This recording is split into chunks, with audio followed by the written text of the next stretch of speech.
This is Karen with newclevelandradio.net, and it is time for the Intentionality Gurus with Candace Pollock.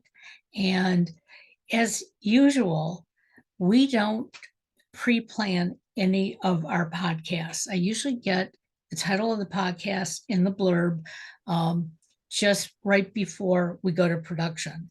And I didn't even have time to look at it, Candace. So do you want to tell us what we're going to talk about today? Okay, so today's title is How Shallow Are You? And the idea today is building on our theme from the last podcast, Compound One Thing. And but today's episode is focusing on the distinction between shallow work and deep work. Cal Newport explored it, but also a man named John Cilin, Cilkin. And basically, we can be subject to what somebody quoted as the tyranny of shallow work. And we'll explain what that is and how that kind of whipsaws our lives. Okay. Alrighty. So, in any given day, how much time proportionately do you think you spend on things that are urgent but not really important? They seem important in the moment, but in the big picture, they're not driving you towards your overarching objectives or even a week's objective. 50% or more. Is that all? In my life, some weeks it can be something like 99%. That's true. That's true. In fact, I was just discussing this with another coach that we both know. And I said that since my accident, I have not been able to get back on a schedule. And so I'm finding that I'm busier than ever, but I'm not necessarily doing what I really want to do. And I haven't figured out why that's happening to me. It's just like, okay, I have a pile on my desk. I'm just going to go through it no matter how important it is or not. Yeah. So what is that feeling in the body and in your thoughts and so on when those occasions occur? I almost feel nauseous because it's like, what are you doing? It just feels so wasted. And if I do come across something in that pile that, oh yeah, this really needs to get done, usually it's so insignificant when I finally get it done. It probably was important 30 days, 60 days ago. Now it's not important at all. And so was it really important, or was it something you characterized as important? Well, definitely something that I characterized as important. If I would have possibly followed through on it previously, maybe other things would have fallen into place a little bit better. But it just got into the pile because I wasn't focusing on doing my business the right way. That's a good way to put it. Yeah. Okay, so what occurs to you now, hearing yourself say that? That I'm giving myself a kick in the butt this morning. And I started it last night. I looked at all the recordings I want to do this week, what I need to do for coaching, and then what I need to do for myself. And I haven't started my vision board yet, but I have a vision board in my head.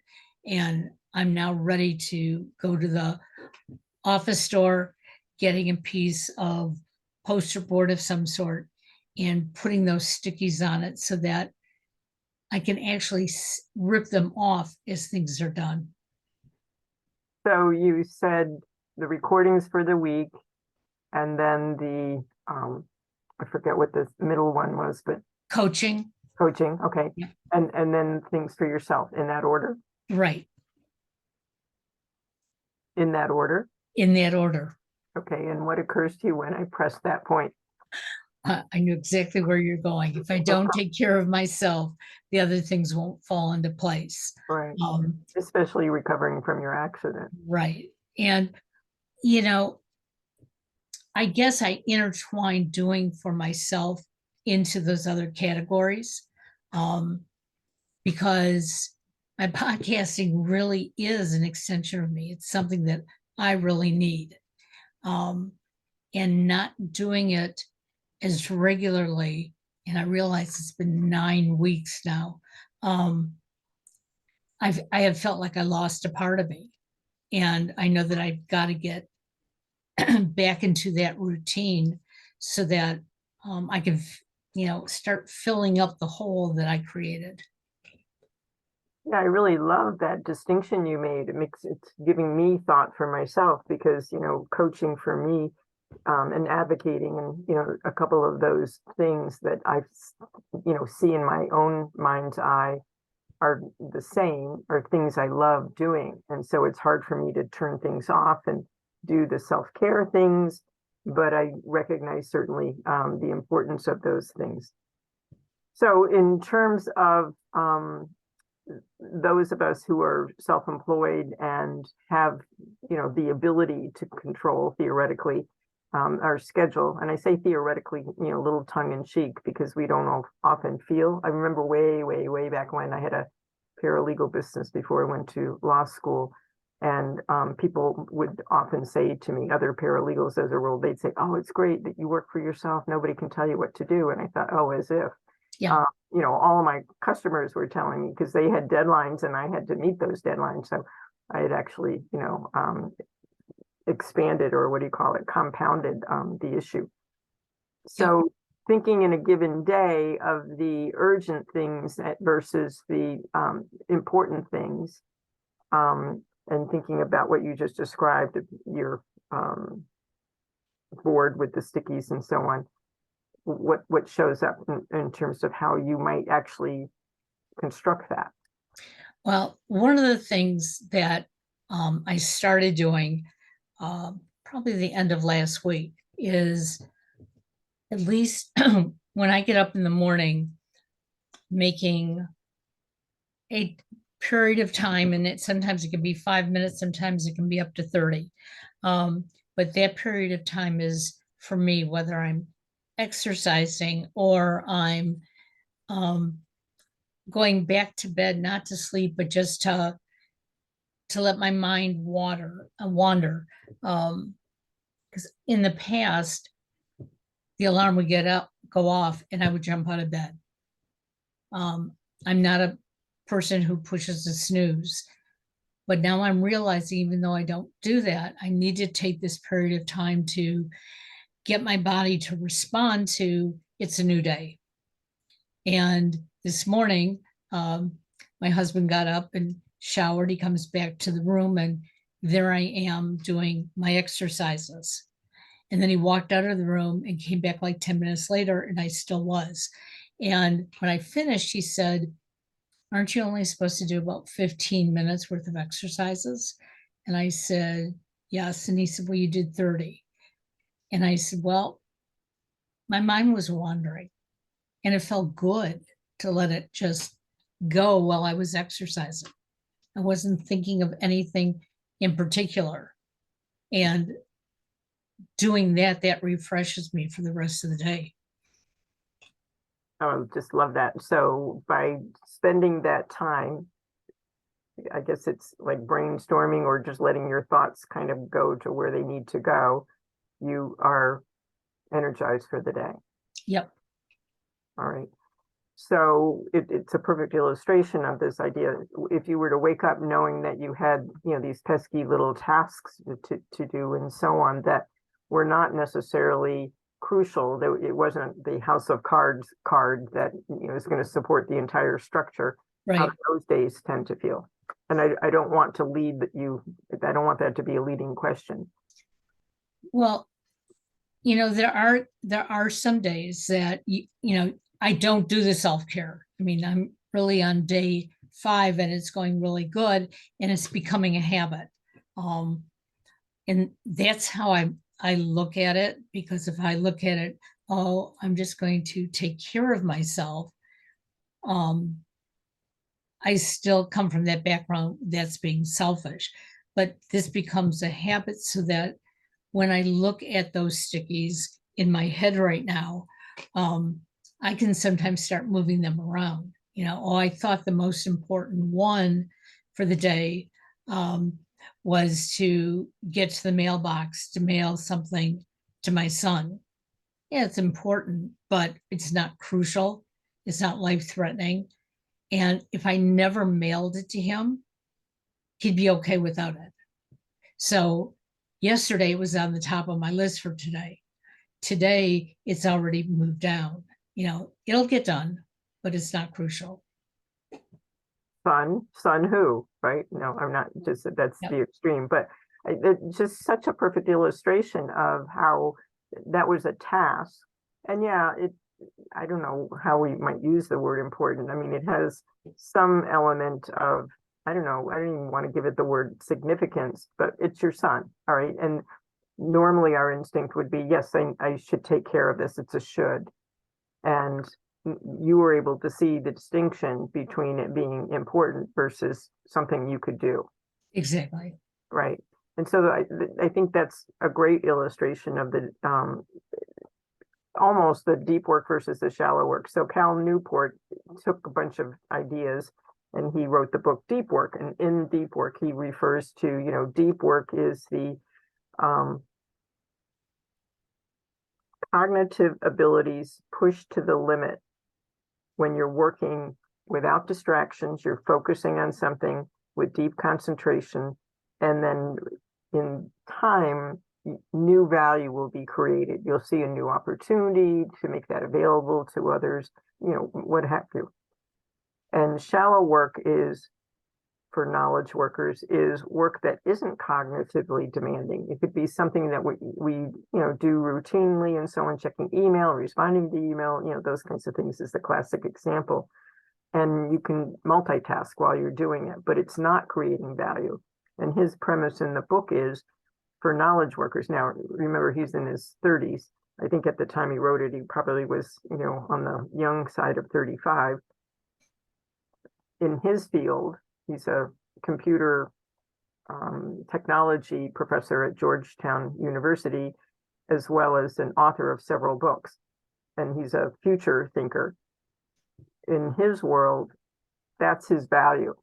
And so the question becomes, if he spends his time in shallow work, doing the stuff that most of us think we need to do, he's not going to be able to produce that forward-thinking value for the rest of us. He wrote A World Without Email, and on the premise, I thought, oh, gee, yeah, right, that's going to happen.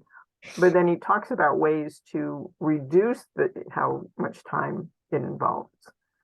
So what are your thoughts hearing me say all those words? Well, I wrote about this for the last 2 days, that we all think so many things are important, and they may be important right now. And if it makes you feel complete by finishing whatever that task is, then that's okay. But it's not okay if you are responding to that task and making yourself ill in any way. And I realized before my accident, that's exactly what was happening. I was just, oh, I have to look busy and be busy for people to take me seriously. And even though I knew that was not true, that's what I was living by. And all of a sudden I have this accident, and I'm not even doing I'm doing a very small fraction of what I was doing before. And I have felt like I was losing my own identity. And so something that we talked about last week just hit me, and it was like, I have a calendar with things on it, but it can inundate me. And that I also need to get into my program, read it. Oh, I may be distracted by an email. And when you talked about the vision board, it was like, I can turn away from the computer and look at the vision board. And I can move things around if I want to or need to. And then if I have to, put it into my calendar.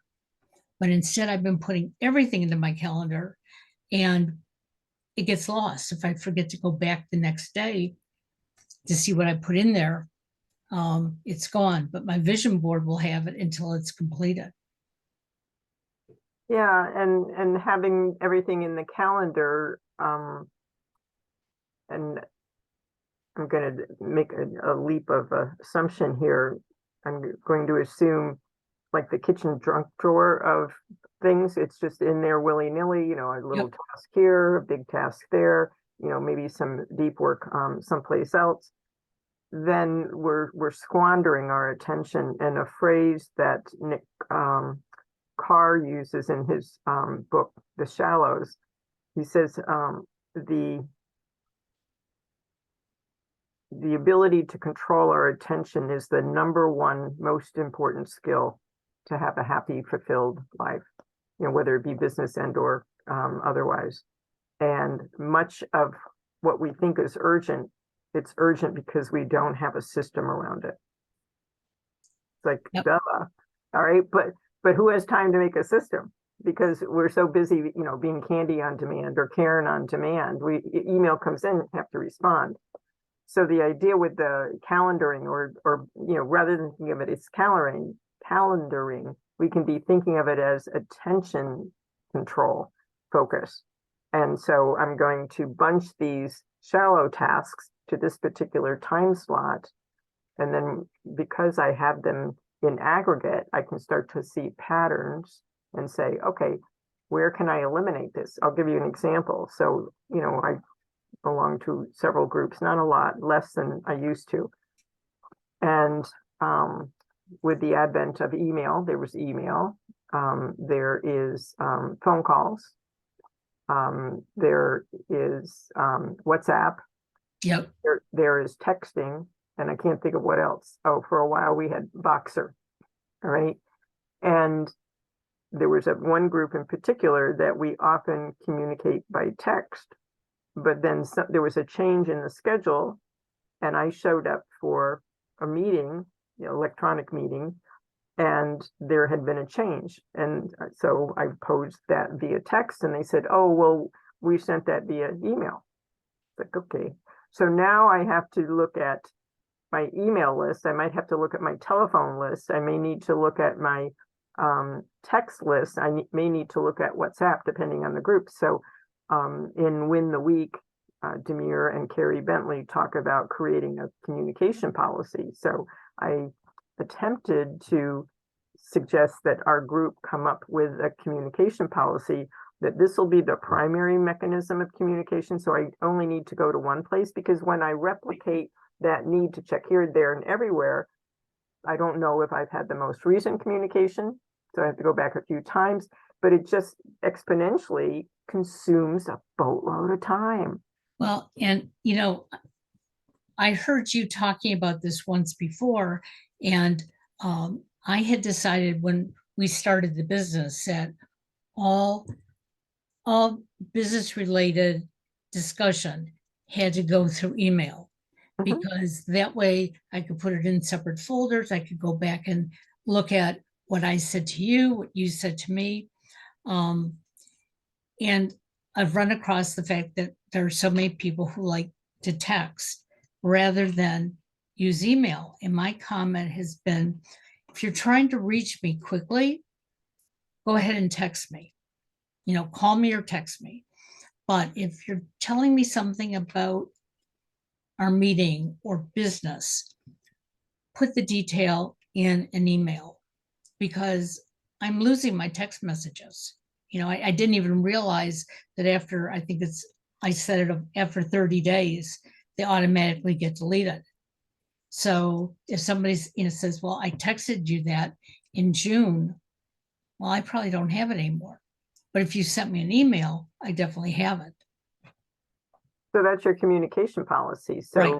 Demir and Carrie Bentley would say, put that in writing and then make that known. And, you know, I've done that internally in some contexts and so on, but not everybody resorts to that. And then somebody told me, well, you know, millennials won't check their email. like, okay, uh, what can I say? This is my policy. Right. It's the only way. I'm like you. It's beneficial for me to have one place where the communication occurs when it's business and scheduling things and those kinds of communications.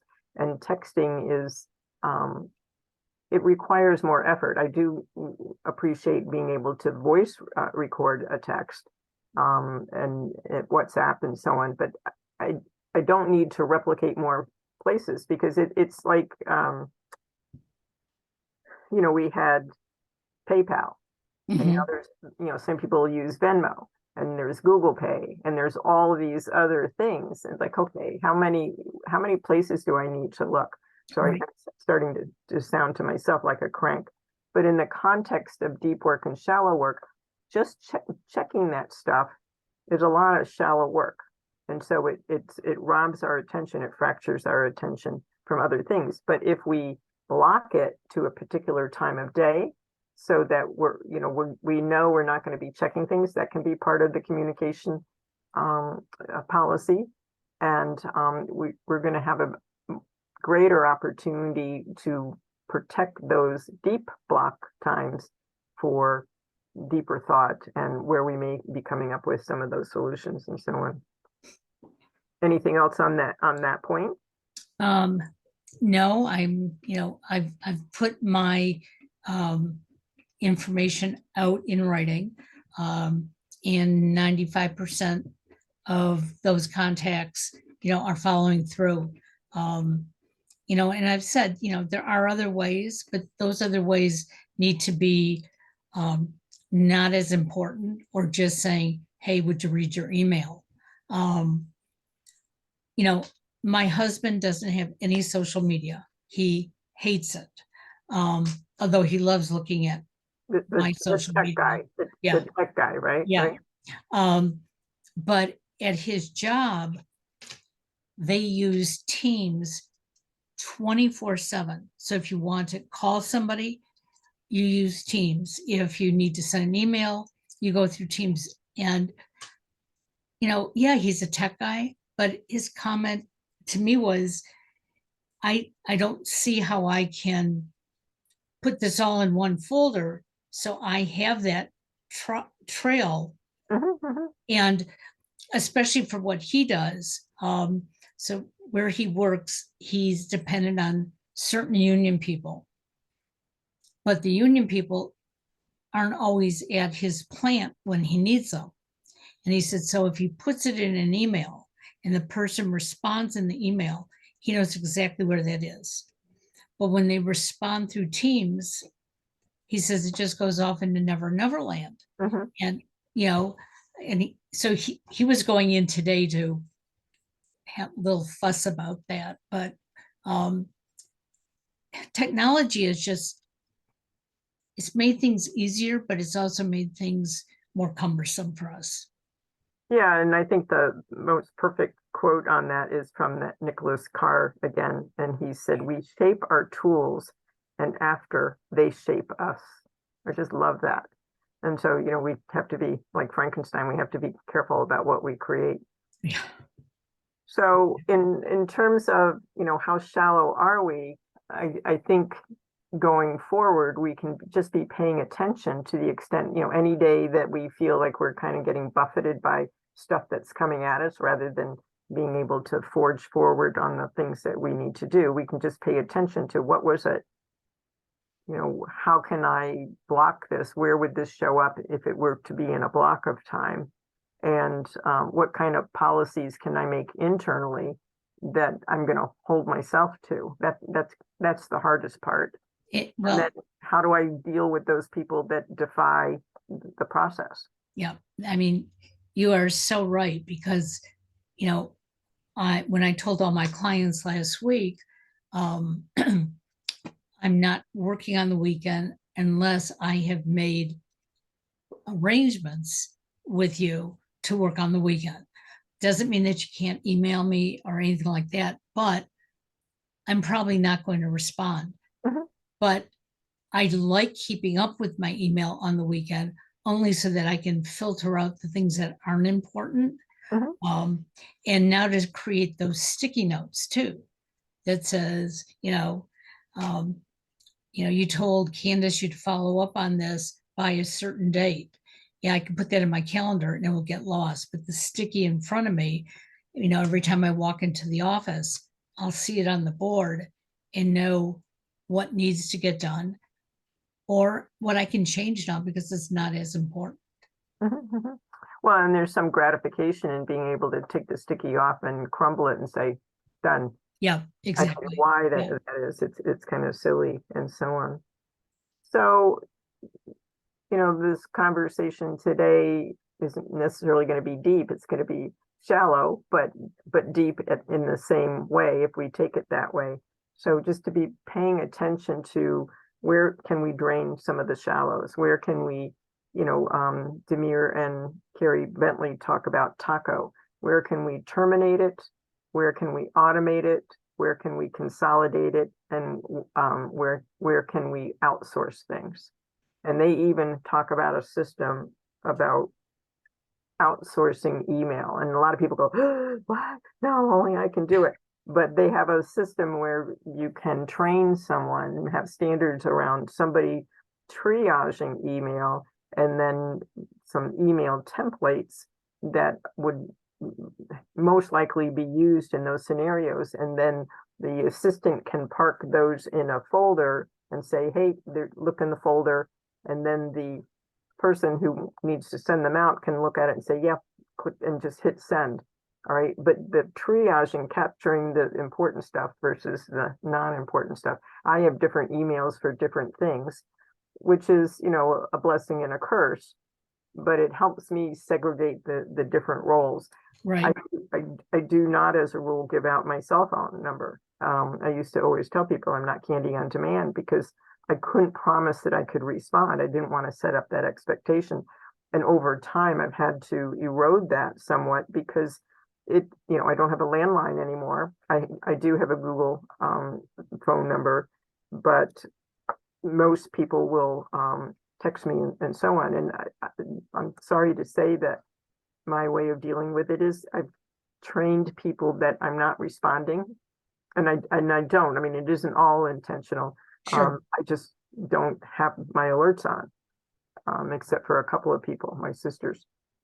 So the idea is that's the way I can insulate myself. Well, and I think we all need that. I mean, I think that I've realized that in a couple of the groups that I belong to, that um, I've always left myself open to everybody. And because I've done that, um, I've expected that same kind of response back to me. And uh, it's not healthy because, there for a while, I had people that were calling me, you know, 1, 2 o'clock in the morning because they knew that I didn't sleep well. And hey, this would be a good time to discuss this. And it's like, no. And so I had to put the information out that these are my office hours. But if we agree ahead of time, yes, we're going to have a conversation tonight at 11 o'clock because your house will be quiet and my house will be quiet. We can do that. That's okay, but it must be agreed upon before I go outside of my boundaries. Yeah, I really love that. And there was one group, there were 5 of us. I was one of 5, and they knew each other previously. I was like the newbie coming into the group, and they were constantly texting each other, and I didn't realize the alert was on, and my phone was constantly tinging, and it's just like my brain just could not stay on task. And I Right. finally like turned off the alerts, and when I looked at what they were saying, it was just, you know, silly. I'm sorry to be judgmental, but it was, I don't know why somebody would bother going back and forth like, hey, yeah, great. Oh, good idea. High five. And okay, can we like not do that? Or, I guess the better answer is I should turn off my alerts, which I have done. So, all Yeah. right. So how shallow are you? Um, yeah, pretty shallow right now. But working up to a point where I'll be more focused. And for those listening, we might get to that point where we're really, really focused, but something can happen in your day or your week or weekend where you sort of fall off the fence and you have to start all over again. And, I used to think that was a bad thing. It was like going on a diet and, you're doing really well and you've lost 10 pounds. And then, you go away for the weekend and you put 3 pounds back on and you figure, oh, the heck with the diet. It's not going to work anymore. But it was working. You just took a break from it. Now you can try it again. And that's what I'm doing with everything that we talk about on this podcast, because it reinstates that we have the ability. And, if you choose to be shallow, then that's okay. That's what you want to be. And it's new data. That's all, it's just new data coming in. Okay, do I need to tweak this, or this is fine? But the whole point is being intentional about it and choosing the fork that you want to take, not having it chosen for you. Exactly. Wow. We started off today on a good tone because we're giving people something to think about. And this is the last podcast of July, and we will be back next month and hopefully on schedule. But, when you're working with me recently, schedules have been a little bit mixed up, but we're going to try really hard going forward because it's better for me to look at that whiteboard with the sticky on it and know that this is when I am recording. So I appreciate all your help in that area. Well, and I will do my best to comply with that. Thank you. Okay. Well, have a great day. It looks like a beautiful sunny day in Cleveland, Ohio, and it's not supposed to be too hot. So yeah, it's not 100 and plus temperatures like elsewhere. Yeah, my son was complaining yesterday. It was 111 in Fort Worth, Texas. And I said, are you going out at all? And he said, I don't have to. And the answer is no. And I thought, that's good. And Lord help them if the electricity goes out. Yeah. It's funny because they haven't had any brownouts because I've asked him and he said no, but he doesn't run a lot of lights in his house. He doesn't mind sitting in the dark. So I do, but he doesn't. All right. We'll talk to y'all next month. Have a great one. Thanks, Karen. Bye.